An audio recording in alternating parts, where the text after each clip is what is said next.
A longtime friend, the mayor of Vicksburg, Mississippi, serving his 47th term here. It is George Flags. Good morning, sir. Now, what term is this? Seriously. Good morning, Paul. How you doing? You've been there how long now? Mayor. Third term. I've been there since 2013. Absolutely. You didn't stay out of politics that long. For about 5 minutes so that the retirement could roll over. It's always good to have you, sir. Appreciate it. How you been feeling? Okay. Everything all right? Good. Doing good. What's the overview of what's the biggest news happening in Vicksburg, Mississippi right now? What are you excited about? We're excited about the economic progress we're making in this town, and we're about to get crime under control. Tourism is doing good. We feel good about the future of this city. Well, I know you were one of the few mayors out there who used the curfew a little bit more than a lot of different people, and I said it on the air also, Mayor. I don't understand why more people don't do that, because a 13-year-old kid, you still got it on. Oh, we still got it on, and it's working. We had 3 people that have violated it since we started. It's a very effective tool for the police officer. And let's just face it, no child under the age of 18 needs to be out beyond 11 o'clock at night anyway. Well, it also gives you a reason to stop them, and right now we're so hesitant about stopping somebody, and because of the stop and frisk and everything else. But if a police officer sees somebody outside at that time of the morning, that gives them the reason to stop them, does it not? Absolutely, and what it does, it also gives us the opportunity to be able to police the streets of Vicksburg from 11 o'clock to 6 o'clock in the morning. Do you do that in residential areas or just the downtown area? We do it all over the city. The city of Vicksburg is under that curfew. In addition to, we have about 100 cameras out there now, and I think that's what's is curbing crime. The cameras plus the curfew. Yeah. It's one of the things that overseas, like in places like London, they were so advanced in many parts of the city. As far as the camera coverage, it's very difficult for you to commit a crime and not have that on film one way or the other. And I do not understand why places like Chicago or even Memphis, Tennessee, don't do those two things. Put a lot of money into the camera system because they're not that expensive, are they? No, and it's an effective tool. We're tied to the NOLA system in New Orleans, where they help us with the surveillance part of it, and I think it's working. It's just another cop on the street. So you have that subcontracted out from a firm in New Orleans? Yes, NOLA. That's not the city. You're talking about a private company? No, we're talking about the private company, the school itself. New Orleans. Oh, I got you. Yeah. Why do you think other people don't do this as far as the curfew, Mayor? Why don't they do this? Well, I don't know. I've told you many times, and I say it again, I stay in my lane. I try to take care of Vicksburg and let others take care of their own city. But I can tell you this, that is an effective tool, and I'm very proud that we use that tool, and that is the curfew, well, both tools, the curfew plus the camera. I was noticing something, and you guys in Vicksburg are no different than some of the other cities as far as the majority, and I say this, there is a majority of the people that are committing crimes are previous felons or have committed other crimes, and they're back on the streets. That's kind of frustrating. Absolutely. Well, it's frustrating because of the fact is that we catch them and we put them behind bars, put a nice bond on them, and the judges just reduce the bond and let them right back out on the street. It's hard to police that when we got a revolving door between City Hall, the police department, and the court system. But these are elected judges, are they not? Absolutely. Well, I mean, and then it goes up when it's time for the election. The citizenry should know this, and in many Well, cases, they don't follow this close enough. all I'm doing is pointing out the weakness in the system. The weakness in the Mm-hmm. system is that our municipal judge puts a good, healthy bond on these criminals, and then at the same time they get into another system, get good lawyers, and they reduce the bonds. I don't know why. Yeah, we see it every single day. I don't know what else, and we kind of skip around this. I've asked so many different people, what do you do with a 13-year-old criminal? What do you do with a 14-year-old criminal? Because we're going to be dealing with him or her for a long, long time. But what do you do? And look, Well, 13-year-old, 14-year-old robs somebody, carjacks somebody, shoots somebody. It really doesn't matter if he's 13 or 23. But what do you do with a 13-year-old? Well, Paul, in all honesty, I used to be chairman of juvenile justice, and I think that Mm-hmm. we have to have preventive measures out there.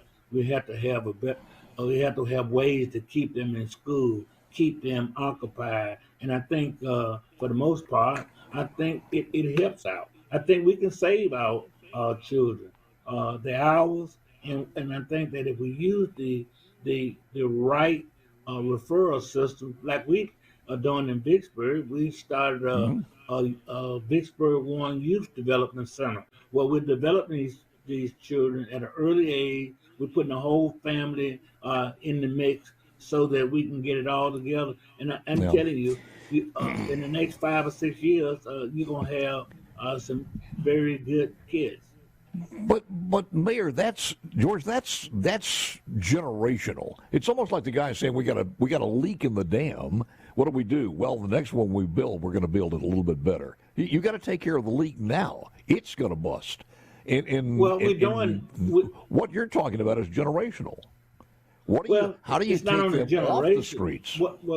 What we're doing is identifying those youth that Mm-hmm. have issues with the law, and most of these kids have mental And issues addressing that. and Okay. and social issues, and we're addressing them as we go forward. But you cannot just ignore a whole generation. You have to I prepare agree for with the you. future. It's almost like baseball: first base, second base, third base, home. I was thinking about this. It's one of the things that keeps us a civil society is that we have consequences, and we are reared in a family to understand those consequences. First base is the parents. If you get out of line, they're gonna make sure you get back. Second base is the schools. You go to school, you get out of. You misbehave, there are consequences. Third, you don't want to get there, but that's the law. And the fourth, at home plate again, where you're out, is, and I say fourth, that would be after that, but it would be God Almighty. We don't have we don't have that in the family. In a lot of families, God's not there. They're not scared of God. They're not scared of the parents. They're not scared of school, and they're really not scared of the law itself. And And how it do you don't change it that? don't well, and it don't right now they're not valuing human life. Yep. We ought to be Yep. bigger than that as a society. You talked about the basis scenario. I think each one of those bases have a responsibility, and if that base take care of responsibility, then I think you home safe. Yeah, and again, you're talking about a transitional change that's going to take a long time if it can occur at all. I do want to turn attention to a little bit happier news, though. There are a lot of things going Okay. on economically with it. Where are you with the port and with that one? Can you hold on and tell us when you come back? Okay.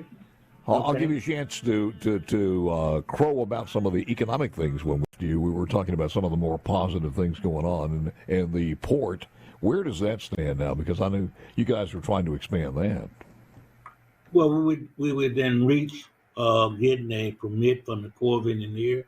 Uh, Mm-hmm. we have a lot of people interested in the site. It's one of the more premier sites for a port, one of the best positioned on the Mississippi River, and we believe that within the next 3 to 4 years, it's going to be fully developed. And we just need to keep promoting it like we're promoting it, allowing people to see it, see the site. It's about 1,900 acres of land. It's going to create uh, at least 500 jobs from the start, and we got a good workforce ready to go. Oh, by the way, remember when we had this conversation? It was, gosh, it's probably a couple of years ago, if not longer, when we had this big possible deal that was going to be built in Port Gibson. Do you remember that? It was all of, and you kept saying, "Wait a minute, don't count on that." And whatever happened to that deal? I don't know. It went by my head so fast. Oh, I never got excited about it. Sometimes some things are too good to be true. I think that was it. And it was going to be, I forgot how many jobs. It was several hundred jobs and this and that. Right. Was it a port? I think it was something like a port or something of that sort. It was some type of industrial. Yeah. I don't know what it was. But we feel good about this port. We'll methodically analyze it, and we put the numbers to it, and we think it's ready. We're just waiting on the permit. Are you getting some help as far as the congressional delegation or up in Washington? Absolutely. Are you? Absolutely. Congressman Thompson, Senator Wicker, and Senator Smith. They all are helping. They all know about it. We have the Department of Transportation know about it, and we're just waiting to the Corps release us. Do you follow, and how does it affect you and your folks as far as the Yazoo pumps are concerned in any way? Because I've never asked you that question.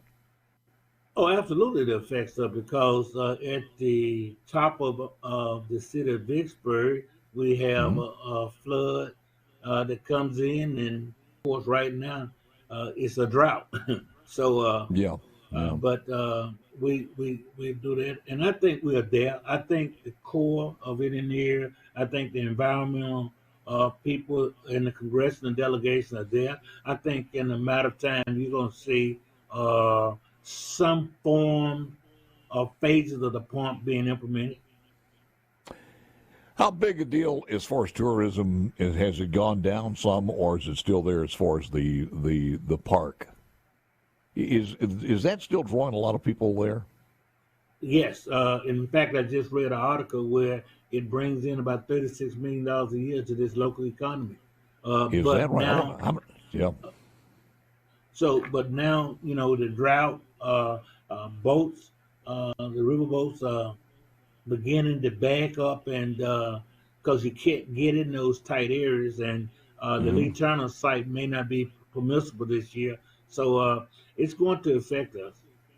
And what's going to affect more than that is the commercial barges on the river. We're seeing more of them being parked. Well, yeah, come on, you got a lot of influence. Can't you just take a happy medium on this one? We go from too much water to not enough water. We just need to find a happy medium on this one. Here's the big news of the day. I'm going to call on God. I'm going to call on God. Tim in Tupelo, of all the questions he could ask, he says, is Solly's Hot Tamales still in Vicksburg? SOLLYS. Absolutely, on Washington Street, and they're back open, and she's been dealing with some illness, but she's back open, and they're good to eat. I would imagine if Tim in Tupelo's talking about them, so there you go. All right, what else is going on that we need to know while we got a couple of seconds here? Anything else going on in Vicksburg? Well, we just continue to try to move forward, and we can get past these elections. We'll be okay. We're glad our lieutenant governor won his race. Yeah, a Vicksburg guy, of course. What's your 2 cents worth? Since you're no longer a Democrat, you're sitting in the independent guidelines, independent bench here, and we only got about 10, 15, 20 seconds left. Your thoughts on the governor's race? Well, I think there's a wall there. The wall is about 47% for Democrats, and I think the polling is right that Tate is leading that race about at least 11 points. And, Yeah. I don't know what the debates can do because of the fact Tate he's not as popular, but he's Yep. effective.